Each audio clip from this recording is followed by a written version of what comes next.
Hey everyone, welcome to Reddit Readout. Today we are checking out People of Reddit. Story 1. Constantly let your dog shit on my lawn. Enjoy your smelly garbage cans.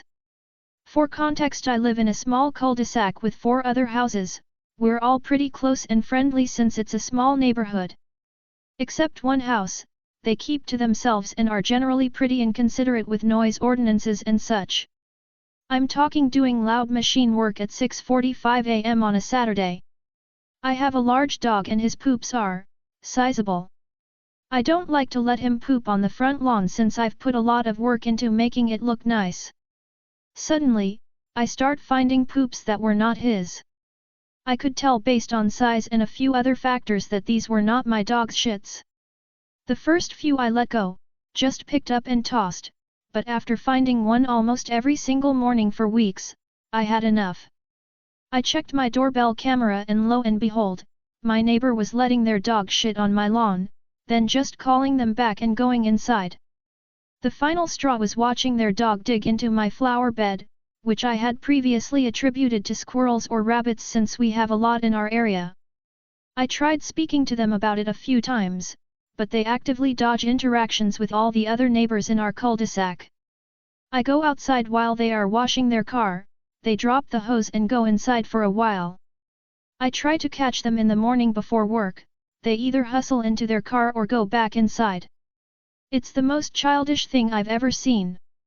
Cue the revenge. Fridays are garbage days, so most folks get their cans out Thursday night since it comes so early in the morning. For 4 days I picked up the shit and stored it in a box, unbagged. I used a bag to pick it up.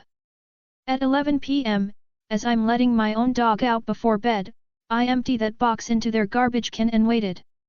Our local municipality has strict rules on animal waste, mainly that it must be bagged. I work from home, so I knew I'd see that pickup happen. The can was pulled over, and once they flipped back the lid to get it into the truck, that worker immediately closed it and slapped them with a fine for unbagged waste. It likely won't stop the pooping, but the revenge was sweet. Edit, fixed the typos. Clearly, I was still writing that poop-fueled high. Story 2. You sleep with my ex, I'll break up your relationship too. This happened 3 years ago. For context, my ex was an abusive guy who groomed me. We were just meeting on weekends as I was living on campus and I always had the gut instinct that he was cheating on me while I was away. I broke up with him after 6 months after talking to my parents and realizing that he was abusing me. Once while lying next to him I glanced over and saw that he received a half-naked selfie from a guy on Instagram. I confronted him and he just gaslit me as it wasn't a big deal because it wasn't a full nude. I remembered that username and stalked the guy later and found out that the guy was also in a relationship. I just assumed that they were open. After breaking up I was on Grindr and saw that guy's profile. I had later found out that they were indeed not open, but I never had proof that he also cheated. This is where I got my revenge. I made a fake dating profile, took pictures from a Twitter account. Excited the type of guy that he would fall for. I texted him, made a background story that I'm just visiting for a family event. He was obviously eager to meet, then I told him I know Jack, my ex, from this city and maybe we can meet at his place for a threesome.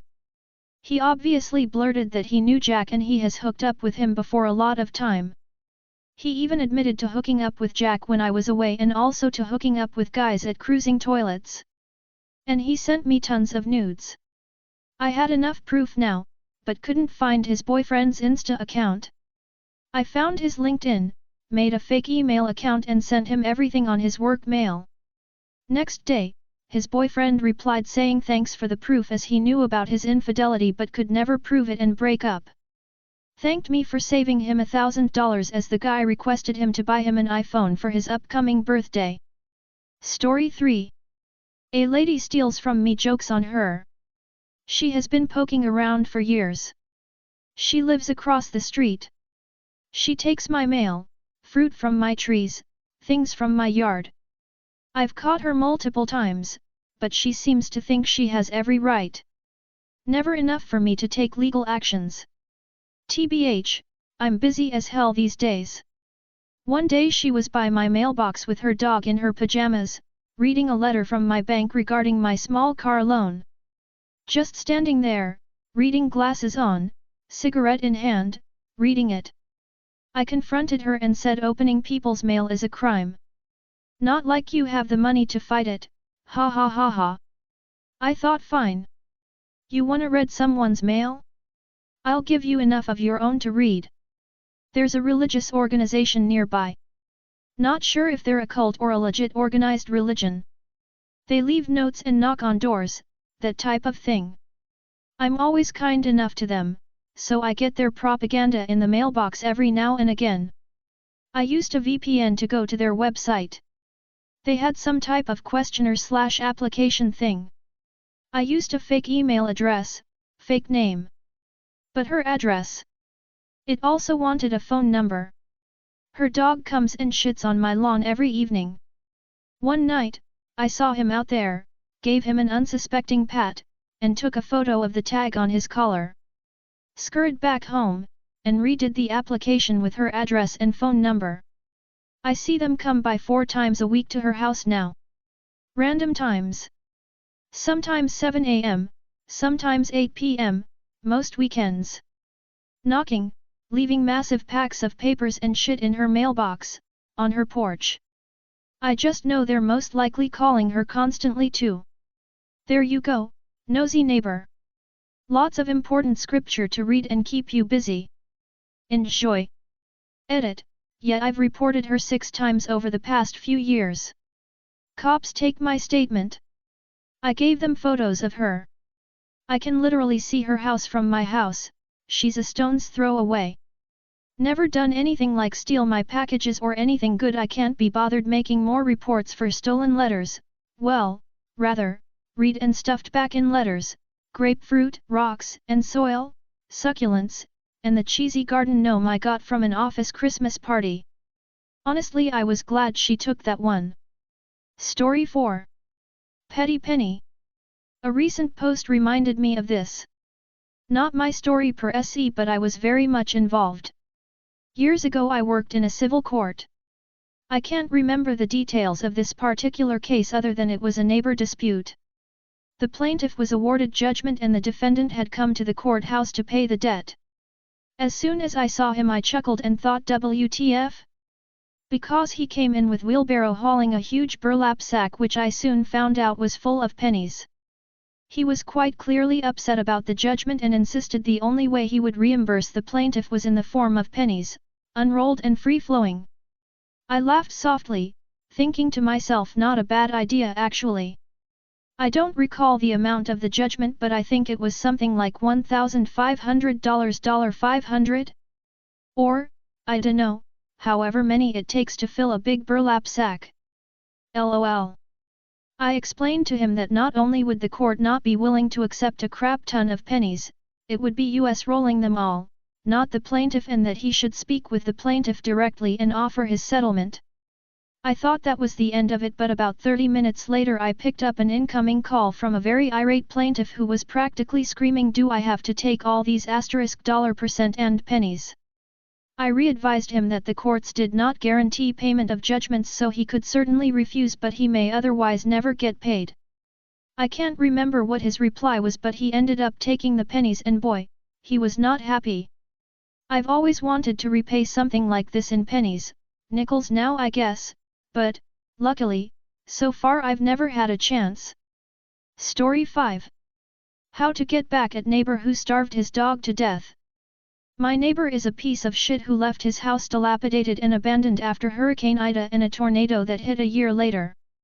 He was living in his shed with no electricity with his 7-year-old Great Dane since October 2022. He was always gone, leaving the dog in the shed or tied to a pole in the yard with no food or water. I was giving the dog fresh water when I could. Well, he went to jail in May for about 1 month. Since he got out of jail he has been checking on the dog less and less. The dog is dehydrated, starving, emaciated, lonely and living in squalor. I of course called the SPCA, who said they won't take the dog as long as it's not locked in the shed or tied to a pole. Well, he found the dog dead in the dilapidated house yesterday, drug his body out like a trash bag and put dirt over him in the backyard. It's a much longer story of many people trying to take the dog and trying to get weight on him, but clearly the dog couldn't take the heat, lack of water, loneliness, and lack of food. What can I do to make his life hell after watching him do this to an animal? He doesn't have a phone, I don't know where he goes all day, he has a car with no plates, expired tags, revoked license but never seems to get pulled over. I think he should go to jail for animal abuse. Story 6. Sure, I'll document everything for you.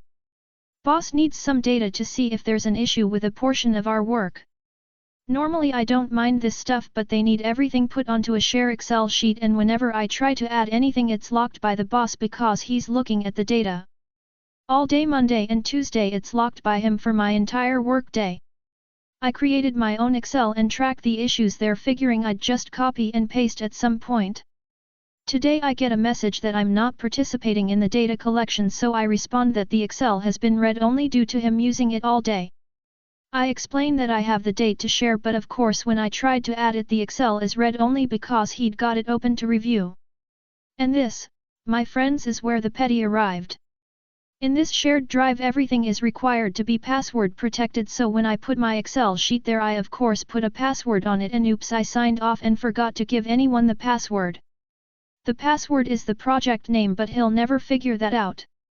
I'll be sure to give him the password as soon as I get back from PTO next Monday. Story 7. My project partner. Few years ago, I was paired up with this girl in my class for an English presentation. I honestly can't remember what it was about. I didn't know her well and at first, and she seemed kind of chill, so I invited her to my house to work on the project. When we took a break from working and talking about things outside of the project, she told me how I was pretty cool and chill once she got to know me. I felt the same way and almost considered becoming friends with her. But then she said that she assumed I wasn't this chill, because of the friends I had. When I asked what she meant, she asked me why I hung out with the people I did because they were kind of losers, and suggested I should find better people. And that stung. To give you an idea, she was hanging more with the popular kids in the school, not sure where she stood in terms of being popular or being real friends with them, and I kind of just existed everywhere. I wasn't popular, but I wasn't really nerdy either, so I had different groups of friends. But my friends were really chill and good people, and they were there for me a lot. After she said that, I didn't want her in my house. So I cut the project work short and said we can split the work and work individually. I just wanted her gone. Now this project was a fairly big chunk of our grade, and because this was a partner assignment, we were told we are getting marked together for presenting, so I couldn't let her jeopardize my grade. I really tried to tolerate her. However, as it got closer to the due date and she wasn't making much progress on her work and I started picking up more of her work, I realized she was just using me to get a good grade. So I did 95% of the work by the end of the project, but didn't send her the finished presentation until the morning before our class started. Now on to the real pettiness. The day of the presentation arrived. Professor said both partners will have to present, but we now had the option of choosing to get marked individually or together, as opposed to the previous only marked together option. Now because I had done 95% of the presentation, it also meant only I knew majority of the content, and she didn't. So right before it was our turn to present, I went up to the professor and told her how I wanted to be marked separately from my partner because I did 95% of the work. My professor understood and agreed, but I didn't tell my partner this info, so she assumed that we will get marked the same. I equally divided the presentation with her, even on the parts she had no idea how to explain, and we presented. And she fumbled so bad. Later that day we got our marks and I remember getting a 90% while seeing that she got something in the 60s range. I never told her my grade, but she never talked to me again. That's all for today. Please don't forget to like and subscribe.